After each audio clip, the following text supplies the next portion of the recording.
It begins in silence. Not a revolution that's televised, not a new campaign ad, not in a market crash or in a congressional vote. It's just machines, two of them, agreeing with each other. There's a headset, there's a phone. There's a phone, there's a car. There's a tablet and there's a watch. Another phone probably, a refrigerator, a speaker to listen to. There's an opportunity to listen, to speak, to trust, to know that something happened. What happened? Because there was a beep, something was heard. Bluetooth. This episode isn't about a product. It's about something that's held together but not tangible. It's about something that's invisible. It's iconic, literally, and of course symbolically. And it made your wireless earbuds feel inevitable. It made your fitness tracker seem reliable.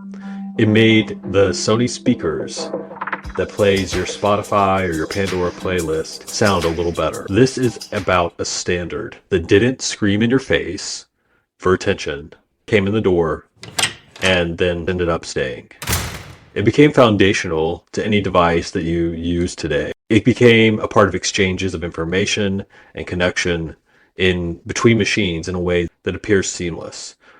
It's a way that we expect silence, maybe a beep, portability for certain, connectedness between devices. If there's a twist, it's that Bluetooth was not inevitable. It wasn't even the best, depending on how you want to define what best means.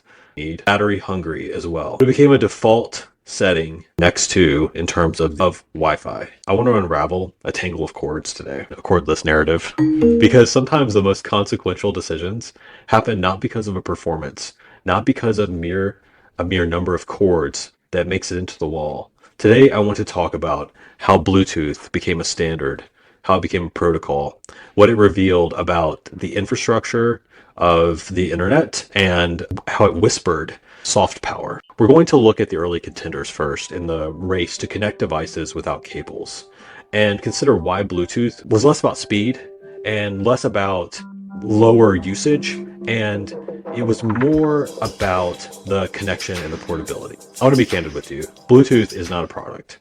It's a protocol.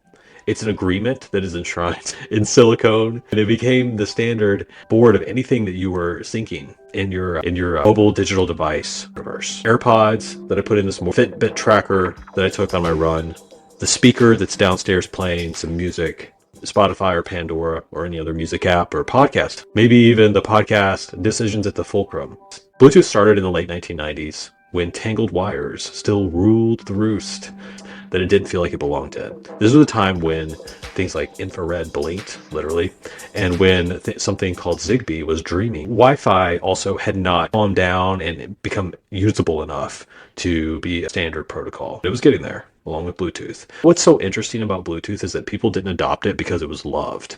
It was adopted, at least at first, it wasn't as loved. It was actually clunky and quite unreliable. Pairing it was pretty frustrating with your earpiece, right? It drained the batteries on your smart device. And part of this was due to the fact that batteries were not great either. Bluetooth has changed a lot alongside batteries. What's unique about it is it's not a story about winning in the way that simplistic narrative might discuss. That's an empty term, somewhat boring in my view. What's more interesting is how Bluetooth is about how it stuck and slid into spaces and networked its way until it was dispersed an entire cosmology where cords once were, and where wireless began to feel like it was something that was always there. Bluetooth did not crash though. It didn't have a splashy egg campaign. At the time, it was just appearing, in fact. It was appearing on phone, and it started to appear in your car, and then it showed up in your printer, and then it showed up in your watch, and it was in your speakers, and your keyboards, and your fridge. And before anyone officially declared it to be essential, it had already moved into the house and was already part of the family. It was this quiet standard that appeared seamless. All right, Bluetooth adjacent options though in the late 90s and early 2000s are pretty fascinating actually. Many of them are still around and in use. The early wireless ecosystem was kind of like a crowded emporium more than it was like a parade. There was a lot of competing technologies that jostled for attention in the late 90s and the early 2000s, and each were proposing their own short-range communication capacities. This is the appeal. If you wanted short-range connection, you needed to choose between a few pretty good options. Some limitations for each, certainly depending on your goal. You could choose one. Why is short-range connection so important? Well, if I'm in the same room with my iPods and with my phone, I can turn on the Bluetooth and they will sync. But if I go outside, or even if I go, down the hall sometimes, the device is going to lose a signal. The short-range communication is what it's aiming to do. So some Bluetooth adjacent technologies, the ones that could have been, and many of them are still in existence. Let's start with some early favorites. Back in the day, before Bluetooth came along, infrared was the go-to wireless protocol for communication. It was used in things like television remotes and Palm Pilots and early phones and even some laptops. Run by the Infrared Data Association, the IRDA. It was a wireless standard made for transmitting data using infrared. They'd add infrared ports in portable electronic devices for this purpose. Protocols and specifications of the standard that were put together by the IRDA came out in around June of 1994, so around 31 years ago from the time I'm recording this. IR took charge of that scene with the PDAs and the early laptops, and even some desktops made the cut. In the late 90s and early 2000s, this was a serious consideration. This was really thought to be what Bluetooth would become. I've got 4 devices that could sync with Bluetooth in front of me, and they are all within a line of sight. Infrared operates if you're in the line of sight of the device that you want to sync with. It still comes into play in a lot of situations, especially when radio-based wireless technologies won't work as well for the goals that you want. So today, IRDA is still a big part in many of the legacy medical systems. Blood glucose meters, infusion pumps, patient monitoring devices, portable diagnostic tools to deal with that. It's mainly because of that line of sight. Communication is as a security feature in this case. And it's not a limitation, in other words. So that limited range is considered to be a benefit, especially with these medical devices. If you can't see it, you can't send it. Hospitals are looking to use equipment, though, that lasts longer and that meets the strict safety certification standards that they need it to meet. And it also meets HIPAA standards, for example. Also used in industrial settings like barcode scanners and utility meters. And why are these two larger institutions using these two larger organizational traditions? It's about the problem with interference that comes through the electronic devices using radio signals. And here's what's electrifying about that. Electromagnetic noise is basically interference that comes from radio signals. Noise immunity is what you really need in these particular circumstances. It's not affected by the types of electromagnetic interference that can cause issues. So the RF, or the radio frequency systems, include things like Bluetooth and Wi-Fi. You're aware RF interference happens a lot, doesn't it? It's pretty packed in here right now. I said, if you've ever been to a hotel, and you may have experienced this, I bet you have. You're using the wireless and it starts to lag and you lose the connection and the network gets confused, or they don't remember you at all and you have to log back in. The wireless can be a bit forgetful in hotels. It's especially true, but in places like hospitals and in factories where there are a lot of metal and signal reflections, messing things up is actually a really big deal. That's where these preferences come in for line of sight and for something that has security features. Big players in the industry, like hospitals, like healthcare institutions, use infrared, the IR, because it uses light for transmission, not radio waves. Basically, you've got this device that works both as a short-range receiver and a sender, and it operates within a really narrow wavelength band in the infrared spectrum. Picture a hospital room where there's a Wi-Fi router that's connecting to tablets, and let's say that I'm looking on Bluetooth for a heart monitor, but there's also a refrigerator in the other room that is a smart refrigerator that can sync with Bluetooth that's currently running in the staff room next door. The RF devices can really mess with each other, and that's a problem. Blood glucose readers only work when it's perfectly lined up with its base station, which means it doesn't pick up any interference. Pretty neat, right? It offers a smoother data transfer with no interruptions. So infrared sidesteps all that radio frequency chaos by not getting involved in the space Bluetooth and Wi-Fi are playing in. So there's a big advantage for IR in this case. And it's still around for that reason. Now, what about Zigbee? It is all about being low power, about having a low data rate. So Zigbee devices like light switches and thermostats and security systems in some cases They did a great job for this. Feels pretty subtle, quiet, for it blended in for users.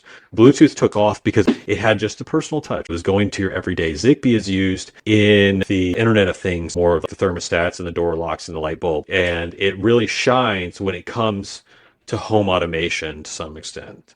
But Bluetooth is yours. It's a companion.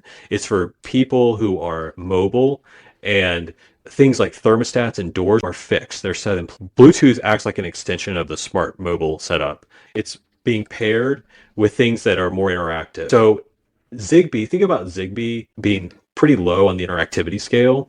If you look at how smart technologies are set up, they really focus on being highly interactive. It's really all about personalization rather just focusing on the continuous data and load. It's the opposite of that if you think about what Bluetooth is. They're doing things in their own ways. Basically, if you think about the difference between Zigbee and Bluetooth, Bluetooth talks to users and Zigbee kind of talks to the wall. Let's look at why Bluetooth came to be what it was. Okay, let's get into our time machine to see what was going on. Let's go back to the year 2001. Let's specifically go to around June of 2001, okay? It's the early summer, and we're getting in our time machine. Here we are in 2001. It looks like a Starbucks Frappuccino is on sale, newly released. I cannot seem to move around in this space without hitting a shoulder bag that has a glass bottle of a vanilla Frappuccino inside it. They're everywhere. I can look at the vending machine. There's more Frappuccinos, and they were there too. And they were like a little luxury in glass. I'm standing outside the movie theater. There are two teens exchanging CDs in orange and pink jewel cases. Yes, CDs, because this is the thing to do. This is what you did when you had a crush on someone. You burned a custom CD for someone you liked. Not only was this common, it was like kind of a love language. Burning a CD required some time, and it required taste, and also required your family's compact computer, or maybe the gateway and the CDR drive. So it was the playlist was important. That's what they're saying. They're talking about you really need to listen to track 3. And don't forget the jewel case. Pick the right color, and make sure the label looks great in the Sharpie. When they give the exchange the CDs to the person they have a crush on, it looks like, what is in my pocket? Oh, it's a ticket to go see Shrek. That came out in May of 2001 and absolutely overshadowed pop culture by June. I see that couple clinking the Starbucks Frappuccinos. Their CDs are swapped, and in my pocket I find a movie ticket crumpled from the excitement and anxiety of being in this different year and not really sure what's happening. And across the street from the movie theater, quietly, unassumingly, Bluetooth and Wi-Fi are hanging out in their apartment. They're in grad school. They're talking about whether you should be paired closely or whether you should be scattered widely. Around June of 2001, hypothetically speaking here, when Bluetooth and Wi-Fi were graduate students studying at State Tech University in a place not too far away from wherever you are, but unnamed in this show. This is the scene in the shared apartment. Right off the quad, a stack of pizza boxes leans against a tangled pile of cords that they always trip over. And there are serial cables, there are phone chargers, there are forgotten zip drives, poorly labeled because it's faded with the Sharpie. There's a box fan humming in the window and another one near that computer. It barely fits. On the whiteboard, there's a message that says, thesis draft, due July 10th. In purple marker. And Bluetooth is lounging now on the secondhand futon, considers himself a short-range thinker, a minimalist aesthetic, really surprised that he's in this program. In fact, feels that he's taking everything deeply personally. The thesis, that is, how to connect one-to-one quietly and reliably is the topic. It's got some questions around it. Faculty are skeptical. The other graduate students are the biggest skeptics, especially Ethernet. But Bluetooth is wearing a low-power wristband and syncing with, well, nothing right now.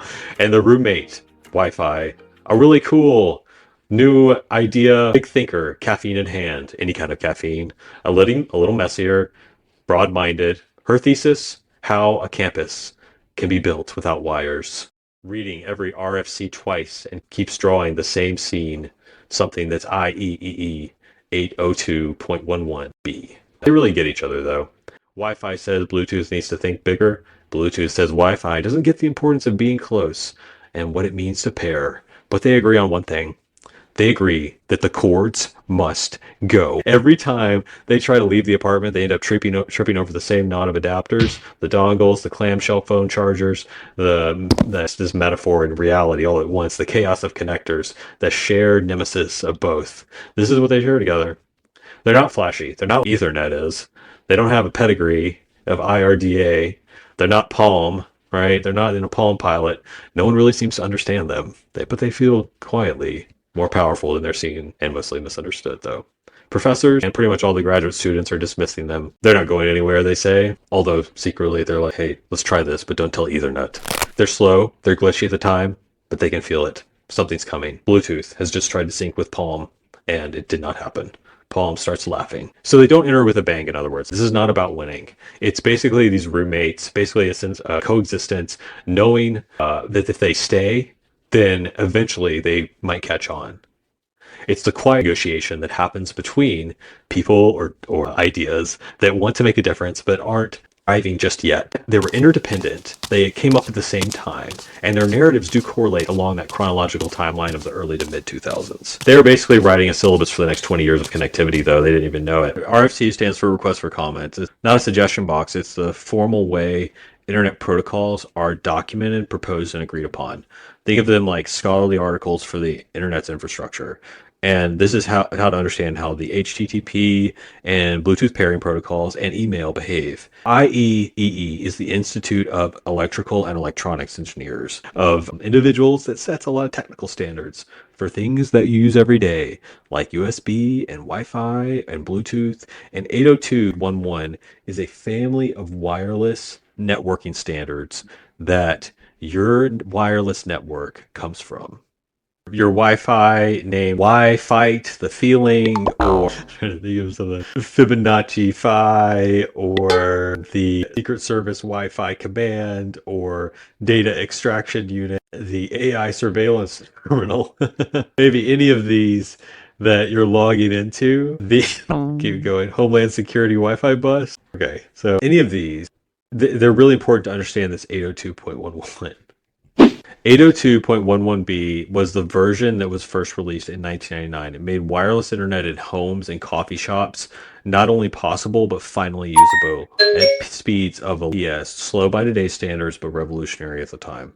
And so the IEEE is the global body that sets many of the technical standards for everything from Wi-Fi to USB to Bluetooth. And 802.11 is the family of wireless networking standards that Wi-Fi comes from. Any of those names that I listed.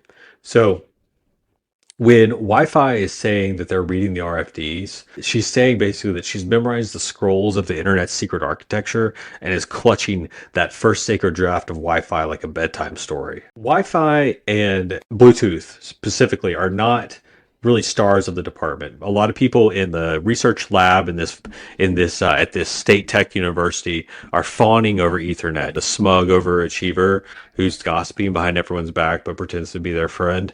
And they're in everyone's dorm room listening in because they're in the wall jack everywhere and with a reliable 100 Mbps handshake. Ethernet is wearing some pretentious lanyard of Cat5 like it's a badge of honor. It's a badge of their entire sense of self. But it is dependable, it is fast, it has tenure potential, and Bluetooth and Wi-Fi at the time are considered to be experimental. They got invited to conference, but only to the fringe sessions. The old guard is skeptical. They're mostly ignored, though. If you have something like Palm Pilot, for example, Palm Pilot in 2001 wasn't just a novelty. It was a default personal digital assistance for professionals, for students as well that were into tech or interested in that.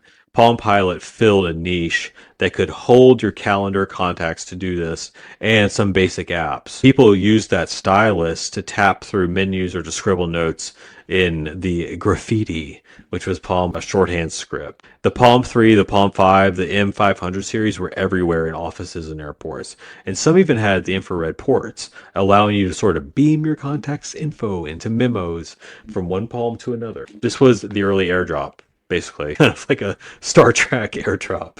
In 2001, if you didn't have a Palm Pilot and you either weren't working yet or you probably knew someone who did anyway, especially if you worked in consulting or IT or sales, or you subscribed to Wired or Business 2.0 at the time. And so at the time, all this is happening. Bluetooth and wireless are pretty much ignored. But by 2004, 2005, I'm going to come back. So we're going to go forward a little bit, just take a few steps forward in our time machine and go to around late 2004, where Bluetooth, once a quiet, low-power oddball in the corner, not saying much, has entered the room with a bit of swagger. Everyone's wondering. Some people are giggling. Some people are just shaking their head. They didn't have a press release about this. There's no commercial evidence to commercial on Bluetooth. And what is this Viking rune? Now, we're on this tech campus. Bluetooth and Wi-Fi have survived another chaotic semester. IRDA is still quoting protocol manuals. Palm and Ethernet run the lab printer, but something is shifting. Let's talk about Rune, the sun, over the quad. And Palm is holding court in the lab, smirking, stylus spinning in hand. And when Bluetooth comes in, Palm says, "Oh look, Blue brought a little symbol to class. What's next, a family crest?" And everyone starts laughing, also nervously. Ethernet chimes in, because of course they have to say something. Mumbling, "Symbols don't move packets, Blue. Try 100 Mbps. You want to impress me? Get adopted by Cisco." Bluetooth says nothing though. Just drops the hand out with a new icon. A strange, angular, lightning bolt bee-looking thing. And what is it? It's called a bind-rune, he says, in a calm but not quiet way. Actually, it's King Harald, the one who united Denmark. Kind of like I'm about to unite all your phones. Palm snorts. "Oh, that's a cute history lesson. You gonna pay with a fax machine?" "Maybe. Probably also your phone, your car, your laptop, and your headset. You know, things that people are actually going to use." So what's happening here? What's going on? Bluetooth's icon is literally based on this person named King Harald Bluetooth Gormson, who united Danish tribes. And the designers of this used that Nordic rune of what was the H in this language and the B. So they were superimposed into a bind rune that symbolized, you guessed it, the connectivity. In 2004 into 2005, Bluetooth begins appearing everywhere. It's in Nokias. It's in Motorola's. It's shipped with phones in it. It's paired with car stereos. Of course, it's in your earpiece. And that's when the blinking earpiece was questionable. You weren't sure if someone was talking to you or talking to themselves or they are talking to someone. Ethernet is still in offices, but Wi-Fi is also rising. You didn't need to drill holes in the wall for it, basically. So Bluetooth didn't win here by being the best. Bluetooth by quietly, persistently being there. With a rune then that no one could pronounce, but everyone learned to trust. And Palm, well, let's just say that when the iPhone finally arrived, even the stylus couldn't write its way back into the syllabus.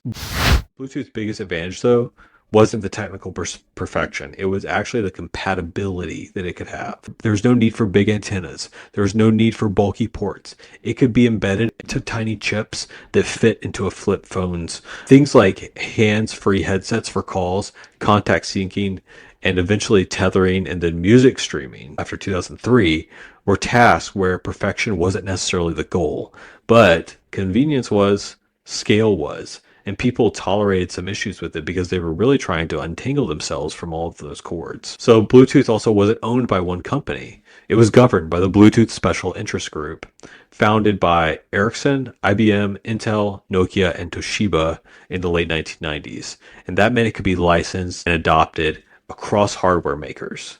Wow. All of a sudden, Bluetooth is looking like they knew what they were doing. The battery issues were manageable.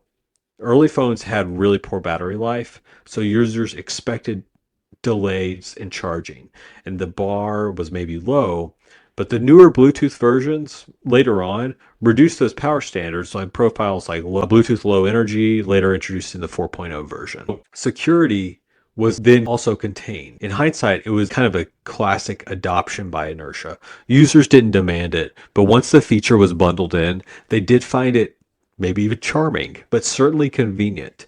It became expected. Phones adopted Bluetooth not because it was flawless, but because it was physically small enough to integrate. It's standardized across compatible devices. It was good enough for casual, low data tasks, and it appeared futuristic and wireless. Okay, there you go. Thank you, Wi-Fi, for coming along. It was a win in terms of the hands-free freedom in a culture that was really fatigued by cables. It slipped into those sockets of convenience and minimalism that were left open and shoes ready to be filled. So it won by doing just enough at the right time, in the right place, by being there, by showing up. It sounds a lot like soft power because it is. It also sounds like network theory, which is a framework that is even more precise. Bluetooth became what's known as a weak tie, and I want to explain what I mean by that. So, in organizational communication, your strong ties are your close collaborators. Your weak ties are the bridge people. So, think of the strong ties like the people that you arrive at a dinner party with, your closest friends. You know their stories. You may have read their diary. You know their jokes. You know their go-to anecdotes, right? You've heard them probably more than once. But your weak ties are those guests that you meet in the kitchen while looking for the bottle opener. You didn't really plan to talk to them, but all of a sudden they've mentioned a job opening that you hadn't heard about, and they introduce you to someone who's also there who shares a new perspective on a skill set that you already have, but you weren't sure how to use. Those are that's a weak tie in organizational communication. They don't offer certainty, but they do bring novelty and opportunity and some flexibility. So the ones who introduce you to a new tool, a new market, a new missing piece that you didn't know you needed, and they widen your circle. Bluetooth is not your central server. It's not your corporate intranet. It is that person who is maybe a consultant who's there, who knows how to sync your presentation to the conference room projector just in time for you to start. It connects your phone, right? It's not the phone though. It connects it to your car, but it's not the car. Your wristwatch syncs with your phone, your earbuds, your video call, and it's compatible enough. And that's the power of really a weak tie. It doesn't replace your strong connections. It opens doors between them. So instead of pretending like it could do everything, by the 2010s, to 4.0 especially, not trying to compete with Wi-Fi anymore. It wasn't trying to do that. It wasn't trying to handle huge file transfers or stream lossless audio. It leaned into that ambient bridge role, silent guide, and a weak tie in that device ecosystem. So when Bluetooth pivoted from trying to perfect everything to simply connecting what it could and doing so better, it became indispensable. And it became part of all of these devices. And you know what? You barely think about it. And that's the point. You do expect your headphones to connect to Bluetooth. You expect your car to remember your phone. When we think about weak ties, it's also important to consider boundary spanning. This is network theory at its best. Boundary spanning nodes in a network means that Bluetooth isn't the content, it's the connection. Just like in organizational networks, the bridges between groups carry the most potential for innovation and coordination. So I can sync my notes from my phone with my laptop by using AirDrop. Drawing on Susan Laystar's and Jeffrey Bulker's work, it's that infrastructure isn't neutral. Bluetooth's invisible handshakes govern which devices are in and out. You can tell it to forget something. It determines what counts as connected or disconnected, who gets to pair and who doesn't. So even though it doesn't yell or brand itself loudly, it doesn't need to, it sets rules for social and technical connections, and it's an infrastructural agent in this way. It didn't ask to be loved. It didn't ask to be the most popular. It didn't want to make a splash, or it didn't want to be everywhere anymore. It just is now woven into the fabric of our devices, like a quiet nod that you appreciate, but you don't necessarily remember having and performing every day. And that's how infrastructure wins. Not with performance, but with presence, by being there. Thank you for listening today and learning about how Bluetooth became a part of these devices. This has been Decisions at the Fulcrum. My name is Dr. William Hoffman, and I hope that you make some really solid connections. I'll talk to you next time.